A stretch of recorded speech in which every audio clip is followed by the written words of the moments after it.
Is the Mount Ebal tablet truly a cursed tablet, number one, truly a tablet that shows literacy in ancient Israel, some form of what we think of Hebrew alphabet? Is it authentic? Or is there so much hype around this thing? There are other motivations, other factors that are at play. Today, I have Dr. Gad Barnea joining me today. Dr. Barnea, it's apparent that Joshua wrote this cursed tablet at this point. Yeah, it is absolutely clear as day. Absolutely. Well, I mean, in all truth, and there's another question to the one that you just listed. Is there anything at all on it?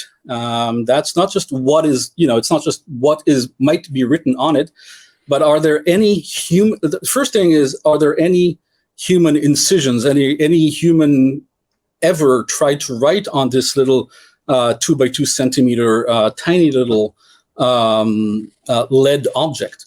So that's the first question. Is there any kind of human incision on this thing? And if there is, are these incisions actually letters? And only then do we need to ask, okay, what do these letters, if there are any letters there, what do they say? I'll cut right to the end of this story. I mean, most epigraphers, by far, I mean, really practically all epigraphers who have actually voiced their opinion on this agree that there's nothing there.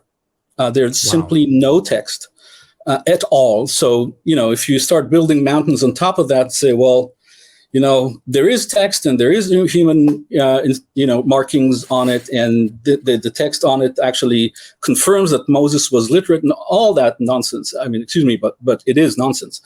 You're really building this house of cards that absolutely has no base in anything. So the first thing is to establish if there are any human markings, man-made markings on the object scientifically. So I was actually in touch with some of the authors, and they're not all the same. I mean, some of them are truly honest and really good people, and so I was in touch with them and asking questions about, how did you come to see these letters, because we are not seeing anything. And they say, well, it looks like letters. I mean, that's the answer I get. It looks like letters. Well, I can hold a rock that I find in a field, and after squinting at it for a while, I can see letters. I mean, anyone can. It happens a lot. The question is, are these really letters? Now, when you have letters arranged in an order, like in a certain order, like a line, whether it goes up or down, or to the side, or sometimes it goes like a snake form. There are all kinds of ways to write. People have been writing different ways. Then the order itself points to human intervention. I mean, you might not be able to read it, but the fact that it is ordered shows that it's not random. It's not because we're talking about lead. Lead is extremely soft, very malleable. We're talking also about lead that has been in the ground for about at least 2,000 years. I actually believe that this lead dates from the Roman period and not from the 13th century BCE, as they claim. But there's no way to know, actually, because it was found. We'll talk about the archaeological context later on, but it was found outside of any archaeological context, so we can't even date it. And so he tries to say that the pile, and by the way, I don't know if you knew this or our audience knew this. I interviewed Dr. Scott Stripling when this first came out, and it was controversial. I said, hold on, let's have you on. I mean, I'm a skeptic. I'm not shy to conversate with anybody. And he came out kind of guns blazing, excited, ready to push this thing. And he did. And I had a lot of pushback from people. First of all, this is West Bank. He's calling it, there's some political reasons why he's calling the territory certain things that he wants it to be. There's a lot of things that I got a lot of pushback. And one of those as well was, he's talking about wet sifting from a pile that was already dug up that he's somehow going through. How do we know? Well, he says this pile we know was dug from this area, this particular depth? I mean, is there any way to validate any of that ultimately? No, or do we just take his word? So we can validate that it's not the case. I'm not an archaeologist, but I do know that this was found within the pile of dirt that you. So when you, I'm not an archaeologist, but I did talk, especially over the past couple of weeks, with archaeologists to try to understand how these things work. So specifically for Mount Ebal, but you know, for other projects as well, when you want to dig a certain area, so you choose a perimeter, I don't know, 2 meters, 3 meters by 3 meters, whatever it is, and you start digging until you get to about the depth that you want to start actually excavating. Well, everything before that is just a pile of dirt that you just dispose of. You just keep it, to throw it aside and keep somewhere. Because it's not part of the stratification of your excavation. Is it fair to say that means that those layers that already got dug are earlier dates? So no matter what, you have to go through the Roman layer if you're trying to get down into. Since they are all mixed together, they can be at any point. I mean, they're all they're really just thrown away. They're all mixed together. They could be actually from yesterday. You know, I mean, we were talking from the surface down. So they could be from last week. They could be from the Roman period, and they could be from, you know, the Bronze Age, late Bronze Age. So now what I get from archaeologists often is that they say, well, but the findings on Mount Ebal are 90% of them are from the late Bronze Age, and only, you know, less than 10% are from the Roman period. Well, that's fine. That is part of your actual excavated, if that's true, by the way, but there are problems with the interpretation as well. But assuming for a second that that's true, that is part of what you actually were able to date based on the stratification and other parameters. The two worlds are completely parallel. The excavated data, you know, what you were actually able to date because of certain type of pottery and, you know, possibly carbon-14 and things like that. That's the actual excavated material. Everything that you threw away in order to get to the layer, to the level that you're actually excavating, that is a completely different universe. It is completely, it's just a mess. You don't know necessarily where or what the date is, where it came from, where it was found. I mean, as you were, you know, digging through it, the objects might have fallen down, they might have been picked up. You just never know. It's completely different, and there's no reason logically to relate them to what you actually found on site. So, for example, again, if you say that it's 90% late Bronze Age and 10% Roman, it says nothing about this pile that was found in the middle. Again, over, you know, from the Bronze Age to the Roman period, we're talking about roughly 1,000 years. You know, depending on when in the Bronze Age and when in the Roman period we're talking about. But roughly 1,000 years. Over that period of time, there were people walking on Mount Ebal with stuff falling from their pockets. So clearly there is other stuff there. It's just not in the excavated part because, you know, that's not part of the stratification that the archaeologists decided that that's where they want to dig. So, Dr. Barnea, if I may just to poke in here, because I might do that during this interview, just to kind of highlight for our audience, it's very important that we do this for them. The only way to try and show that this would have been Bronze Age would be the markings or some type of science like carbon-14 or something like that to prove it. However, that's not the only way. Okay. I'm sure there's more. I'm just saying, like, there's ways in which we could figure this out.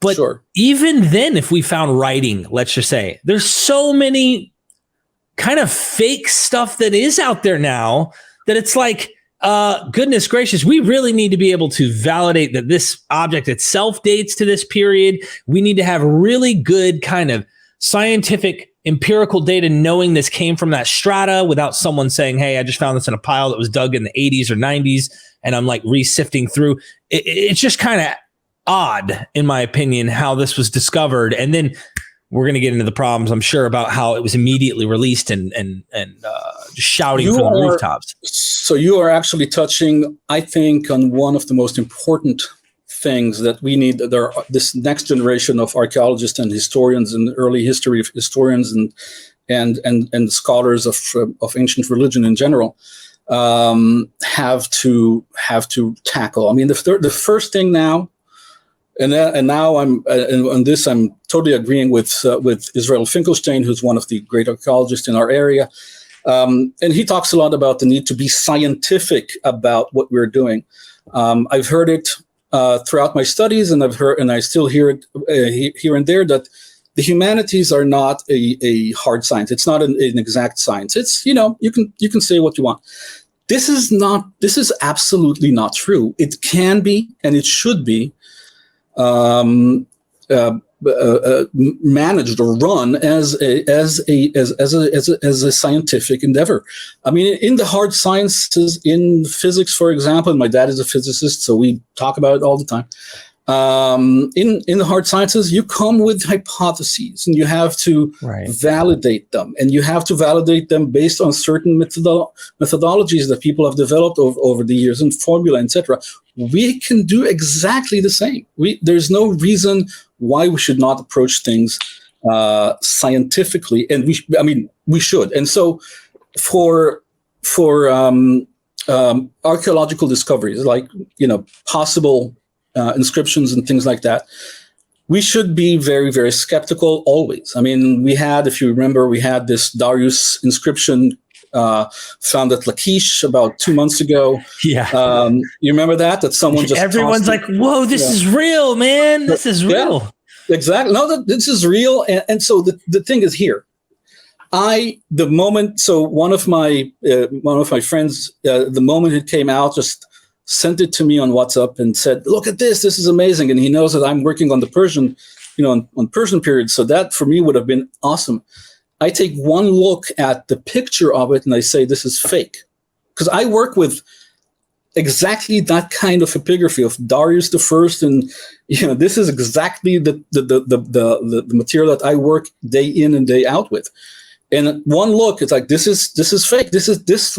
And what I told him, is this looks like what a student would write, who's trying to emulate the Aramaic of that time period. So that it looks exactly like something a student would write. It turns out that a teacher of Aramaic wrote that when she was visiting the site. Wow. So that actually fit exactly that kind of profile, though she's not a student, but it is for students, and she did it very quickly just to prove a point. Anyway, so I said, this immediately looks like something that is either fake or, very suspicious. Anyway, but that is not the kind of fake this is not, for example, we have many forgeries. This is not a forgery. Okay, it's fake, but it's not a forgery. So, no one tried to sell anything to anyone. Okay, no one tried to make money off of this or to confuse anyone. This was an honest mistake. Mm-hmm. It should not have happened in the first place. I mean, she should not have tossed it in the area. But the fault here is on the scientific team who tried to decipher it. But actually, there's another really important point. There has been problems also. To use, the need to use archaeology for propaganda is very strong in some parts. I'm not saying the entire Israeli Antiquities Authority does this, but some people try to use this maybe for, I don't know why. They really pushed the team to decipher this before a certain feast, the Purim, because that's related to the Persian kings. So they wanted to have a good news item just in time for this, and they didn't let them, apparently, from what I understand, they didn't really let them do the full scientific process in order for this to come out for that particular feast.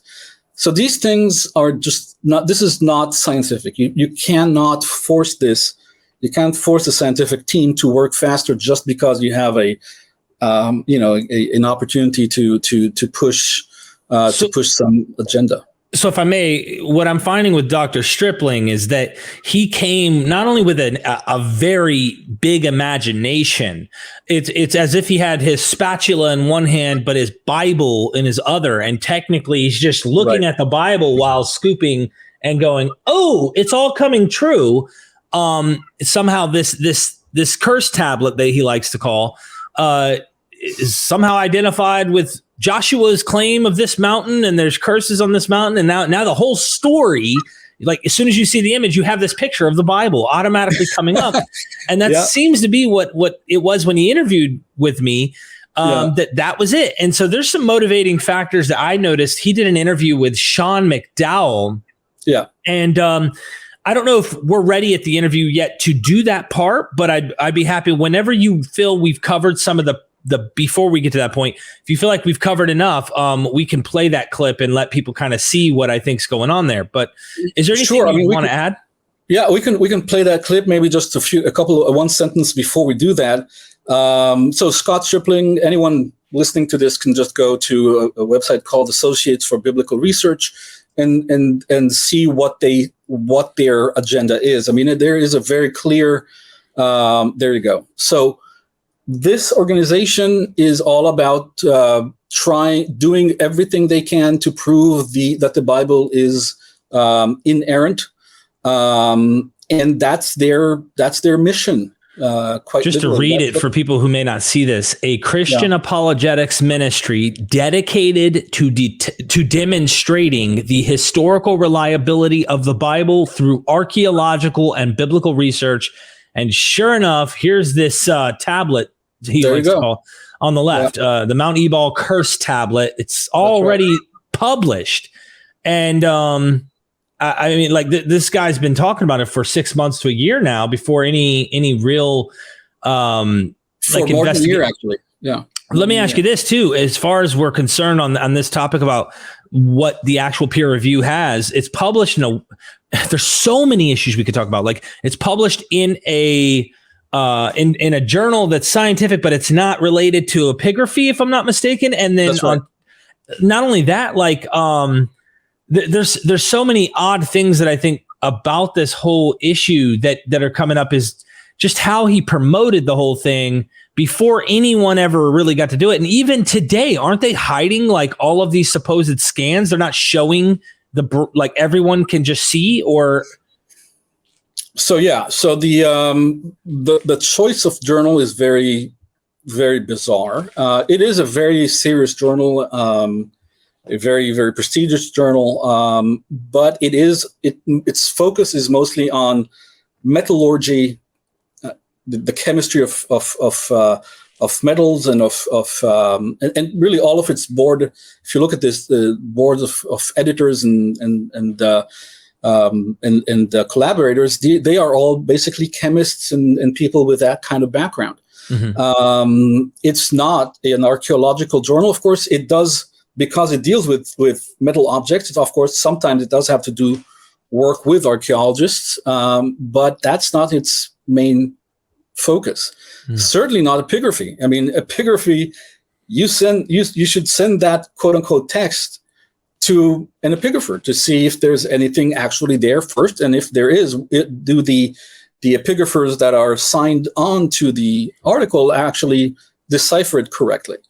And that's an entire art form in and of itself. Epigraphy is hard work. It is very complex. It should also be taken scientifically and should be approached in a scientific manner. That was not the case here. But anyway, so back to the journal. The journal is not what you would expect for this kind of publication. So there was a problem with this particular journal. There are other problems that I won't get into right now, but there's a lot of very problematic thing around this particular journal. Mm-hmm. And the context in which it was published. Didn't Dr. Robert Cargyle also do a stream? I hope people will go and check out his video that he actually creates a Photoshop. I use Photoshop for my thumbnails all the time.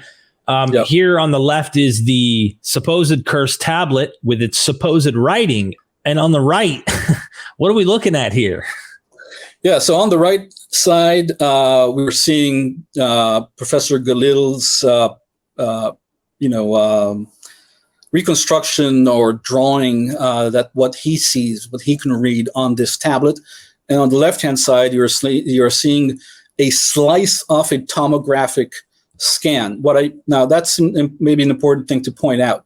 You see on the left-hand side here of Bob Cargill's Photoshop window, you see this tiny little, thing that has a red, Yes. like a blob that has a red line in it. That shows you where the slice, the image was taken that you're seeing on the left-hand side. So the bigger image that you're seeing, the main image that you're seeing on the left-hand side, was taken where that red line was. So taking it in the middle, it's kind of like in the middle, it's taking that It's image. in the middle. That means that it's where it's around the zero line, which what they defined as the zero line for this, which is around where the surface would be, because this is a folded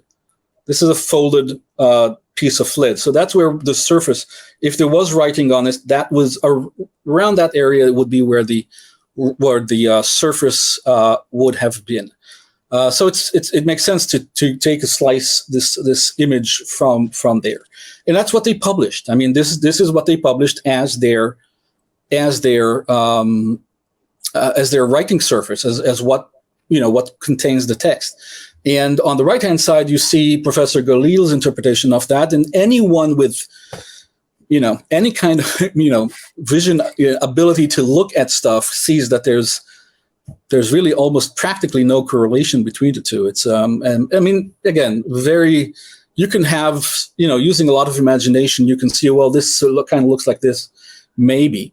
But most of this stuff is just simply not there. Now, when you point it out to them, they say, well, like Professor Galil just said, there are 170 different scans. You need to go through all of them to understand this, what we actually saw, what we actually deciphered. Actually, it's funny because when he says that, he says, well, you need to go through all of them. And then in the same post on his Facebook page, he shows one image and he says, well, look, this is where we can see it. So on one hand, in the same post, he says you need to look at 170 images in order to understand what's going on. And immediately after, he tries to convince us with just one image. Right. So, there's contradiction and all around, and there's simply a lot of hand waving, grandstanding, and things like that. I was just saying, there's so many issues approaching this. So look, this interview, it isn't my goal to undermine or poison the well by thinking that, Dr. Stripling is working with motivated reasoning, special pleading, so to speak. Maybe he's really wanting the Bible to be true. But there's a part I really think is necessary to play in his interview with Sean McDowell on this, so-called tablet being really the cursed tablet, which somehow authenticates everything Christians dreamed of. And this is something I think worth noting. And anyone who's interested to really investigate, check out that link with Dr. Robert Cargyle. I hope that you go and check out the full video. I know that it's good. Also, let's just play this if that's okay with you. Sure. And then I'd love to get us to comment. It might take us a little bit of time. Let me put it at 1.25 speed. I don't want to speed it up too much, but just something. Here we go. It's big, Sean. I mean, on a scale of 1 to 10, this is a 10. I mean, if you look at, there were just 4 lists released from Israel, the top 10 finds of Israel in 2022. And this is before the academic article was even out. And in 3 of the 4 lists, this was the number 1 find. Now that doesn't say anything other than you guys put it out there before anyone really did any, investigation on this. So that's true. Unfortunately, they're not the only ones. This unfortunately happens quite a bit in archaeology. That to put stuff out there before it's actually peer reviewed. This needs to stop. It's not just them. So to be very, very honest about this, it's not just them. A lot of people are doing that. It's very, I don't know why. There's some kind of appeal. Maybe people get invited to all kinds of talks in order to talk about what they published in popular media before they do it on. It's much harder to get an academic article out past the the review stage. It's many months of waiting and editing and possibly even arguing with reviewers. If you don't have the patience for that, you might want to go to the popular media. That, I think, not just for in this case, but we need to just stop with that. And I actually was pretty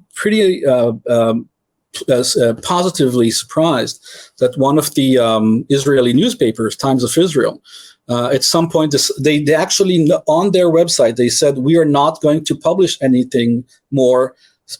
They talked about this team specifically, but they said we're not going to publish anything more by them because of all the problems with the way they're doing things.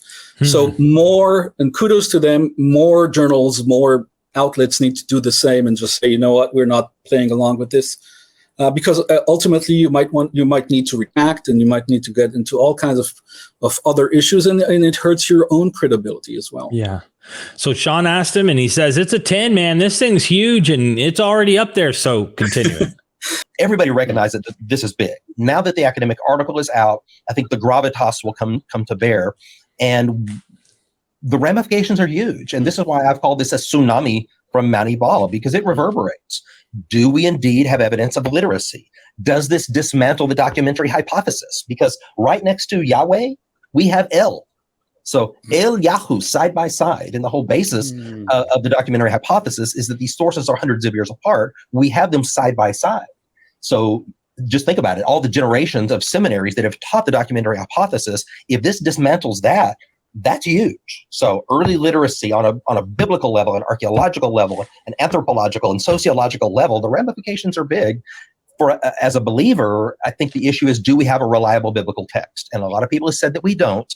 And I think this argues, or certainly puts the weight of evidence towards saying that we do. And I think that's important.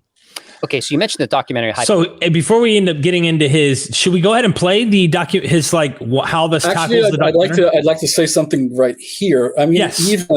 even if that was true, critical Bible, the critical study of the Bible, it doesn't not hinge on El versus Yahoo, or 2 parameters, 1 parameter, or even 100 parameters. We have thousands of parameters that show all of the problems with the biblical text. I don't see that. Personally, I don't see that as problems. This is a text that was written for over several centuries by dozens of different hands. Most of them anonymous. Almost all of them are really anonymous. We don't know who wrote what. And there is no, so the biblical corpus is, in many ways, the beauty of it is that it's such a human document. It is not, so many people, it is, in many ways, the Bible is a battlefield, okay, of ideas between different sects, different peoples, different generations. And that's what we do as biblical scholars. I also do some of that as well, and not just epigraphy. And so what we do is to look at the document and try to understand, what came first, what part, and sometimes it's even one word. We know now from Qumran that sometimes they just changed one word, and not a paragraph, not a quote unquote chapter. But sometimes the editors just change one word because of sectarian issues. So the Bible is so complex.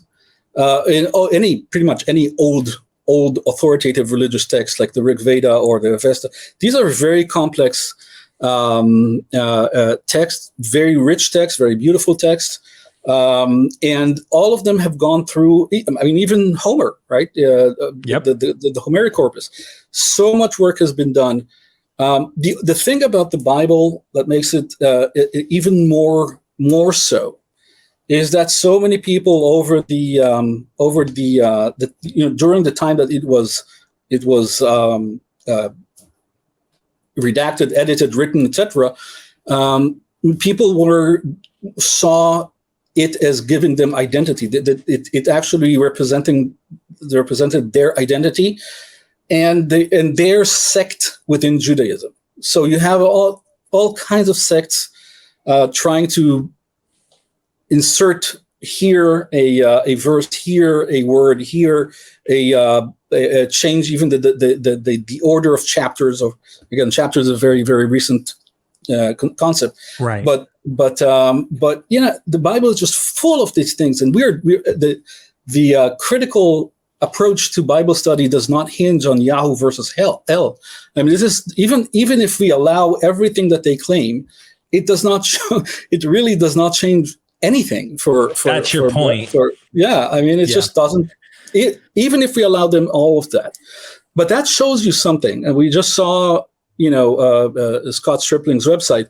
I mean, he set out to prove the inerrancy of the Bible, and undermine. Not only that, he's trying to undermine the notion that Yahweh and El are two separate deities. He's already trying to, by saying, look, because there's a lot that factors into this. In the same interview, he wants to push, while others date it to the 12th century, he wants to bump it back to like the 14th, 15th century BCE. It's like he wants it back there kind of toward the Hyksos in a way, which in a sense, several people who've investigated the Exodus show, you destroyed the Exodus if you go that far back. So how's Joshua writing this in the 15th, 16th century?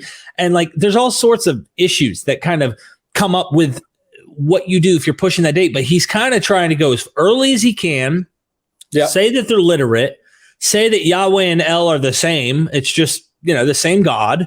He's doing all the things that would check off a contemporary theological perspective of the Bible without seeing it critically and saying, okay, we know this God El, we know this from Canaanite sources, we understand this is a different deity. We kind of have this Baal and Yahweh figure that kind of come in competition. And Baal's father was El as well, just like Yahweh's. So they don't like this notion. They got to destroy this whole thing because they don't like the documentary hypothesis, and they want the validity and accuracy to be true of what they understand the Bible to be. Well, I mean, to be honest, the documentary hypothesis has also in serious, biblical scholarship, we've already gone way beyond that. I mean, it's too simplistic in many ways. Right.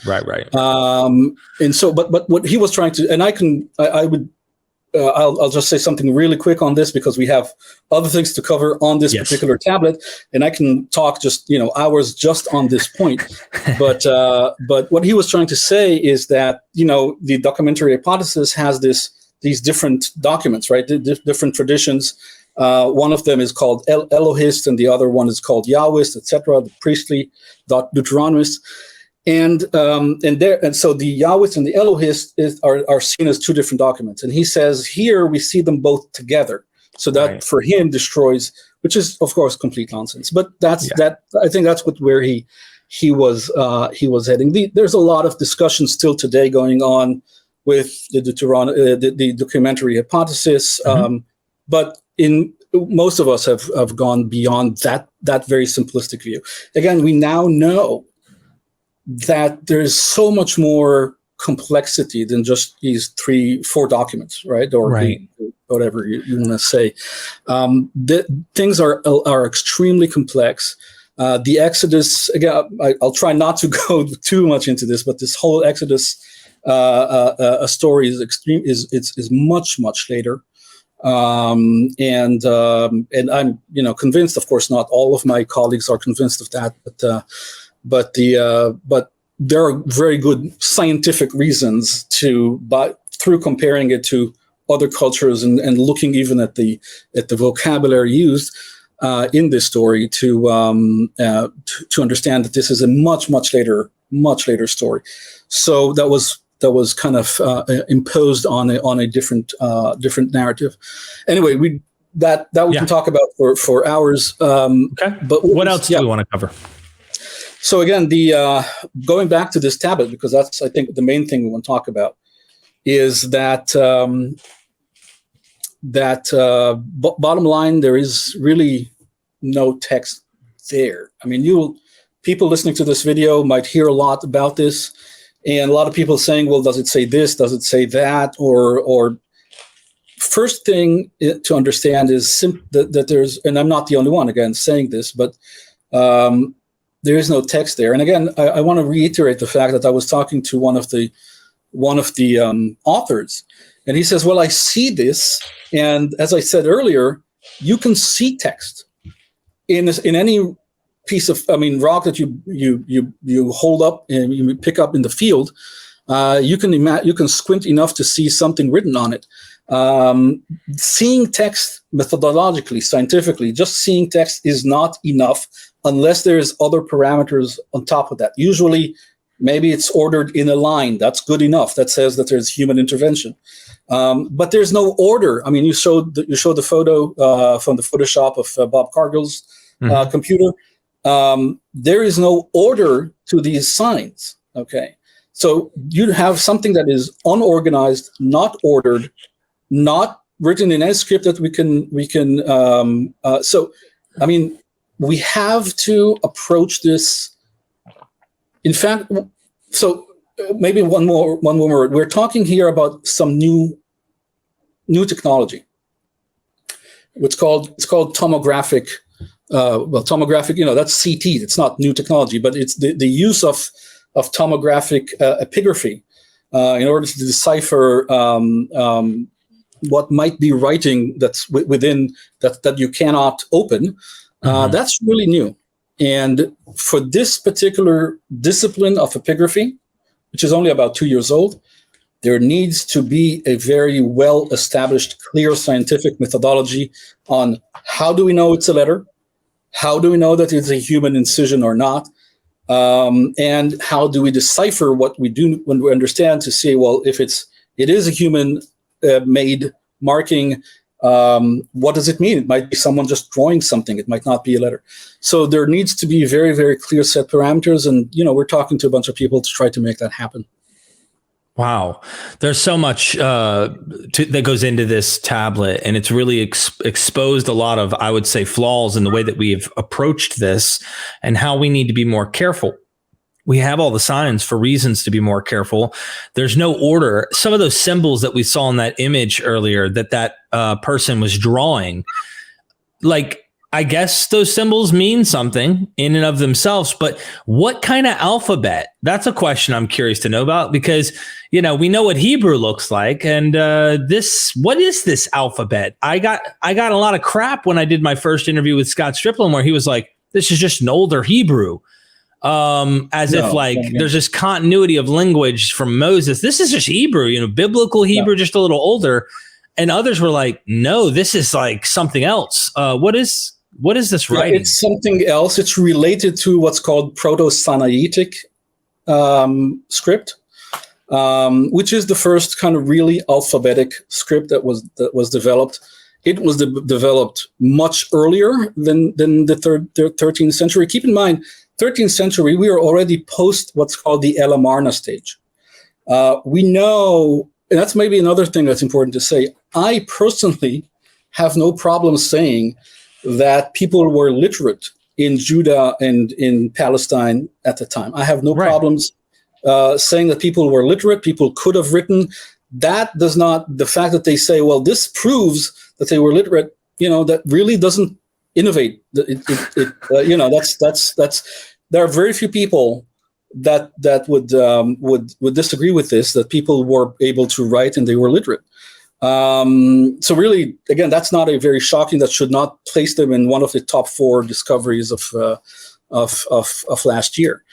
Actually, nothing in all of this should have placed them at that point, even if it was true.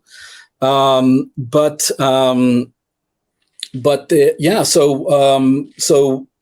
the very fact that they show that they might have been writing there, that's really nothing special. So now the dating of this kind of the drawing, because we can't say this is what actually is on this thing, but assuming this drawing were accurate, we've got a lot of problems with that. The order, there's no order. It's crazy. I mean, I can go buy some mashed potatoes, and if I move my spoon or fork around in my bowl and look hard enough, I'll find an A or a B or an E or something. I'll find letters. And so anything's possible when you have jumble. When you have order, we know human intervention. But let's just assume, pretending for 1 second, that what was drawn accurately reflects what is on this tablet. What is this language and when would it date to? Is this why they're forcing it back into the 15th, 16th century BCE? Is that why they're trying to do this? Well, I mean, linguistically, this is a language, linguistically, not in terms of the characters on it, but in terms of the linguistic profile of this. A very good scholar just recently published his analysis. He's a Hebrew scholar, studied this quote unquote text. I mean, he also says that there's nothing there, but he says, assuming exactly like you just said, assuming there was not something there, what would it be like? He says, well, this is something that never existed in reality. There is no, the linguistic profile never is completely artificial. Okay, it never really existed, and they don't deal with that in the article. They don't really do a linguistic analysis at all, which is also very, very, a very superficial way to approach this. There is no linguistic analysis whatsoever. So, that's another problem. That's another big problem. And again, that it is an artificial language. So that, to answer your question, I mean, I can't say, well, it belongs to this time of this or this time period, because it is an artificial, made-up form of the language that is that tries to impose a biblical or pseudo-biblical form on these letters. I thought the tablet says curse, curse, curse, and it goes on and on, curse, curse, curse. So how if these are artificial letters, and Scott Stripling literally came out on my channel over maybe a year ago and was like, this is what it says. It says curse, curse, curse, Yahweh, whatever. I can't remember. Yahweh, whatever. Curse to Yahweh, etc. Yeah. And it kept curse, curse, curse, curse, curse. Like, where are they getting these words from? That's easy. That's where? Easy. That's easy, because Mount Ebal is supposed to be, if you want to prove that the Bible is inerrant, Mount Ebal is the mountain of the curse. Right. So they just, again, it's the Bible in one hand and well, it's the Bible for them. The Bible dictates the findings. Okay. So I want to find this, I want to find something that proves the inerrancy of the Bible, and I go and find it. So, and if I may, just to be honest, and I want truth. I want the answer. If this was really a curse tablet from this period, I'd be like, dang, this is awesome. This is interesting. Yeah, we may want to, we may want to change some things based on our criteria of what we understand. The problem is when people do that kind of research, I am highly suspect. I mean, it really makes me think they're being dishonest. They may not mean to be dishonest, but their whole framework, their whole worldview, it really makes me question, and it poisons the well for the rest of those well-meaning Christians in the world who want to try and do solid research, because this just, sounds propagandistic and motivated to just prove my Bible's true and debunk everyone else who's been picking it apart and showing how human it is. Totally. I mean, you can look at it from the other way. Let's say there was an organization of atheists that just wrote on their website, our mission is to prove that the Bible is a bunch of garbage, right? That's our mission. And then they go and they also, find all kinds of evidence. That would also be suspect, right? Right. Because that you're saying this is your mission. Your mission becomes unscientific. What if they found, to use your example, they find a curse tablet that's some other god saying curse Yahweh, curse El, they're figments of human imagination, or some crazy thing? You'd be like, there's some motivated reasoning here. Exactly. And especially, again, if you go out to the popular media and try to push this more than a year before the article comes out. I mean, they started March 2022. So they they were pushing it, and everyone was talking about it. And they were, of course, and by the way, so only a few months later, the same epigrapher, the main epigrapher of this project, Professor Galil, he found another very, very similar, also cursed are you, the quote unquote inscription that was not there in Jerusalem. And again, all the epigraphers looked at this and said, there's nothing there. So, I mean, it's again using exactly the same strategy. And then they found 4 different inscriptions that he has, just over the past year, suggested have very similar texts and absolutely game-changing texts.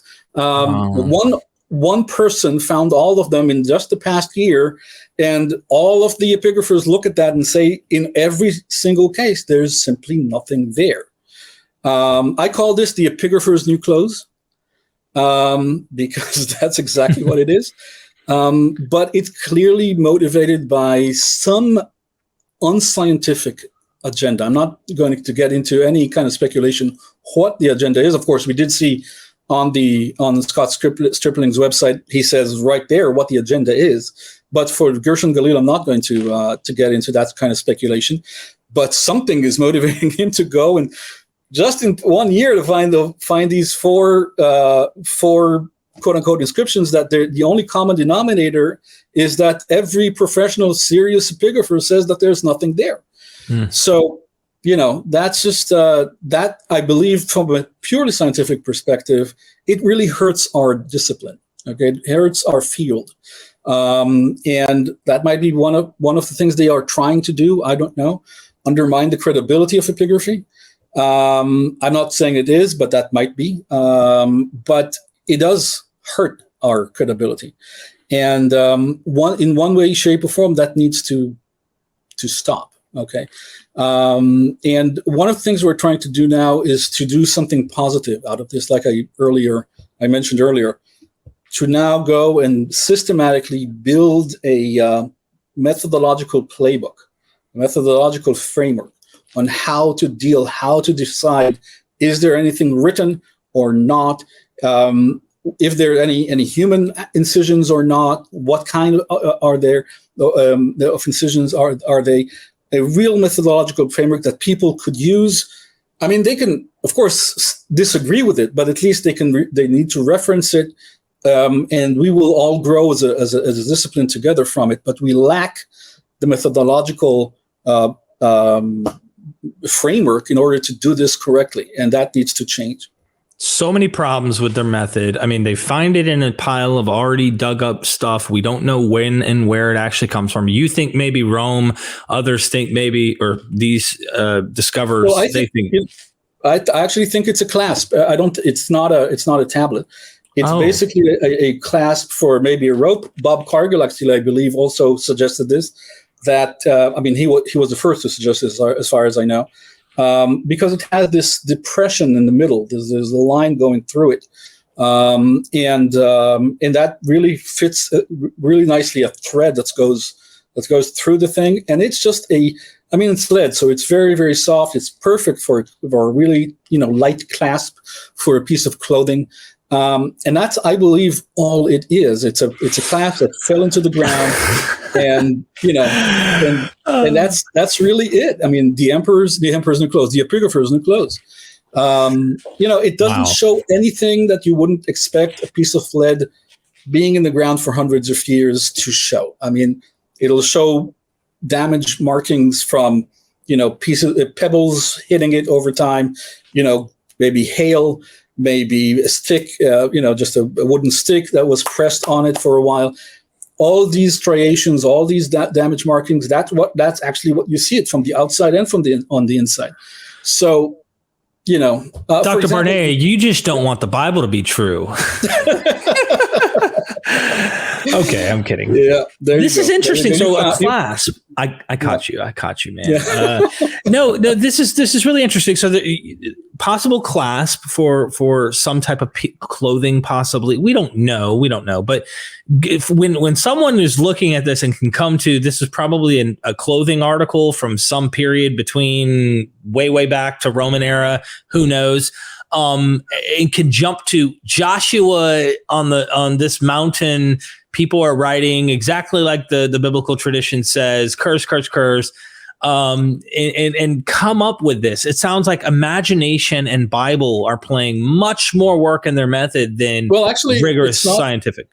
Actually, there's no imagination there. It's just taking the Bible with no imagination, taking it and saying that is verbatim what must have happened, and we will show in various ways. We will show more or less ethical. We will show them. We will show that that's actually what happened. I mean, you talked about the actual excavation should not have, the sifting of this should not have happened from, there's problems with international law, there's problems with the Oslo Accords. This is, Area B, which is really under Palestinian control. They didn't get the required authorizations for that. They say that they got some kind of authorization from the Israeli authorities, but this is Area B. So that's not up to the Israeli authorities technically to provide these. If I may, just to let our audience know that hasn't been, if you haven't traveled over there to Jerusalem and this area, there are different locations. One, we got Area B, Palestinian, you have A, and then there's a C zone, I believe, where it's like a don't go there. I can't remember. There's specific no-go. Yeah, C is under the PA authority, the Palestinian Authority. Okay. Basically under its supervision. B is kind of in between, and A is under Israeli administration. Okay. But B is in between, but all of the actual administration, I mean, like for licenses and things like that the Palestinian side has authority over the B areas. And here, I mean, there are issues, there are questions, international law questions and things like that with the ethics of this. Scott Stripling on a YouTube video, I don't remember where, I think in the same Josh McDowell video also said, well, there were problems. People talked about, mentioned problems, but we dug anyway, or we sifted this anyway. That's just not ethical, and should not be done. I mean, we in archaeology and everything we do, we have to be first ethical, because there are people there. Who live there. I mean, it might be disputed areas between Jews and Palestinians, but there are people there. And for both sides, this needs to be ethical first. Okay. For both sides, for both the Israelis and the Palestinians, this needs to be ethical. Both sides the situation only gets better because for them if we just follow the ethical path for this. So that's one thing. But I want also to go, because you reminded me of another issue. They date this piece of lead to the 13th century or the 12th century, depending on who you talk to, based on the source of the lead. So we are able today, and that's really something that's a great development in archaeology. We can often say where certain metals came from. And the lead that this was written, you see, they got me here.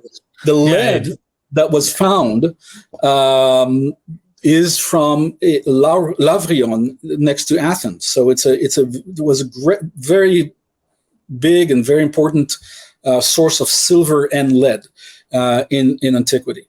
It is true that this mine was active until after the Bronze Age collapse, so about the 12th century BCE. And that's all they say. When you listen to Stripling, they say, well, it stopped being active, so that's why we can date the lead. What they don't tell you is after the Bronze Age collapse in the late 7th century, it returned to being active. Of course, it's a mine. People still want to make money off of it, and they still want to sell the silver and the lead. It became active again in the 7th century BCE and was active it was active up until the end of the 5th century. But another thing is, lead is something that you can reuse easily. You can melt it and use it again. So the fact that it came from somewhere doesn't mean that it wasn't melted and reused hundreds of years later. So exactly, it's not the fact that this piece of lead came from some source means nothing for dating this object. Absolutely, yeah. Because if we found 3 different periods, millennia apart, that a cave or a particular place where lead and silver or whatever might be found. Like we have no way to verify unless the object itself, and we actually had methods that showed what layer this actually comes from, and we could do all sorts of stuff there. There's a lot of things I'm sure that we could do. But one thing you forgot to mention is since this man is American, he has the right to dig and sift wherever he wants to, right? It seems like Americans. Of course. I'm guilty. And we do this stuff all the time. In fact, my buddy Dr. Kipp Davis, wonderful, Dead Sea Scroll scholar. He's big. He knows, I think, the epigrapher material as well. Like, he'll pick apart Dead Sea Scrolls to try and see how the dating. He's awesome, and he was took on Josh McDowell, the father of Sean McDowell, and showed how they were like unethically dealing with these manuscripts. And like, even some of the apologist scholars were saying we have a 1st century mark, and they were wrong, of course, but like how they jump the gun, they assume earliest they can that somehow validates their claims biblically. They got the Bible in one hand, and they're just not even looking what they're doing with the other. But they're hand washing manuscripts with soap and water. That's like, they don't. Their ethical practice doesn't matter because we're Americans. We have the right to do whatever we want on this planet, right? That's what it seems is going on. Well, I don't know about that. I think really we see it all over the place. Teasing. A lot of Israelis doing this and Europeans doing this, and people are being unethical, and really good people like, Kipp Davis and others who are really doing great work on the ethical side, on the scientific side. So we need to be very, very skeptical. If you read anywhere that this, like we had, a few years ago, if you remember, we had this Jesus wife papyrus that came out, turned out to be a fake, right? We have so many stories of really bad. We already mentioned the Darius Ostrakhan that turned out to be a fake, not a forgery, but a fake. We have tons. A lot of Dead Sea Scroll material that is really problematic. I just recommend to anyone listening to this, always be skeptical about, like grand announcements like this. Mm-hmm. Always be very skeptical. Check the background of the people that are promoting these things, and just be really, really skeptical. Critical thinking is key. There are some really important discoveries, of course, and that really are legitimate, that add to our understanding of religion, of the Bible, of Judaism, of Christianity. We have a lot of legitimate things that are out there. The problem is that all of this industry of fake news is giving a bad name to the legitimate stuff, and really, really does a lot of harm to the work of honest epigraphers, honest historians, honest Bible scholars, honest scholars of religion in general, and that's really what one of the main problems from this. If anybody's interested in wanting to keep up to date with more material here, Dr. Barnea is on Twitter. He is always posting something about something important. Even Kipp Davis loves watching your stuff. When I told him I'm interviewing you, he's like, "Oh, he's awesome." So please go follow Kipp is him. awesome. Yeah, I love Kipp. Go follow Dr. Gad Barnea.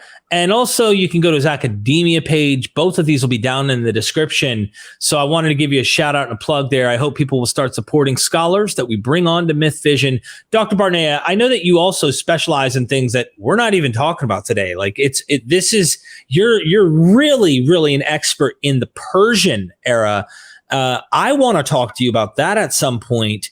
But sure. Is there anything about this tablet, this Classp, this piece of metal that you would like to mention, or the whole scenario that we did not cover before we go? Regarding that particular tablet, I don't think so right now. I think we pretty much covered it. I think we said everything that needs to be said. Like all interviews, probably 5 minutes later, I said, "Oh, you should have talked, about this." It's always the case. But I think we touched on the main points. Well, I seriously appreciate your time, and very good. Like, it's interesting to go watch that interview with Sean McDowell and him. The confidence, we're certain we have this story. Like, it's almost without a doubt. Anyone who questions Dr. Stripling's look, you're just motivated to not see the Bible as true. And like, I don't see a web page where you've written, hey, it's my job to rip this thing in half. I do see, however, on his webpage with his ministry, it is our purpose and duty to show the validity and the historical reliability and archaeological data that the Bible is accurate historically. That's right. And so there's got to be somewhere in the middle that everybody should be at. And our methods should be very cautious and ethical in the approach we do, very scientific. So thank you, Dr. Barnea. I really appreciate it. Any final words from you? No, I really enjoyed chatting with you, and I really hope that people watching this would really approach things with healthy skepticism, critical thinking. You can be a believer, Jewish, Christian. You can be a believer and still seek the truth, and not just your fantasies of what should have been the case with the Bible. The Bible. Maybe just a final word on that. I mean, it is an amazing work of humans working together over centuries, producing a very, very complex, set of documents, intertwined, re-edited, redacted, all of that stuff. That does not make it less central to your faith. Or if you don't believe to that as well. I mean, whatever it is, whatever your perspective on the Bible is, we need to have it be based on true parameters, on serious work, not just on fantasy, not just on ideas of what the some ideal. Inerrant. The whole idea of inerrancy. I mean, it's just that is not the way to go, and actually, that is not the way to even to honor the people who wrote it. If you think of the people who wrote it over so many centuries and added and edited and redacted, they worked on it to reflect something that was from their time and day and their sects and their ideologies. Respect that. You respect the pluriformity of the Bible. Respect the richness of it. And I mean, it's not about being inerrant or not. This is so anachronistic. No one in antiquity even thought about this in these terms. Thank you so much for that. Yeah. Sure. Yeah, I'm with you 100%. That's our pursuit of truth here at MythVision. We are interested in the facts. Give us the facts. Give us the data. Keep your wishful thinking at home, and never forget, we are MythVision. There you go.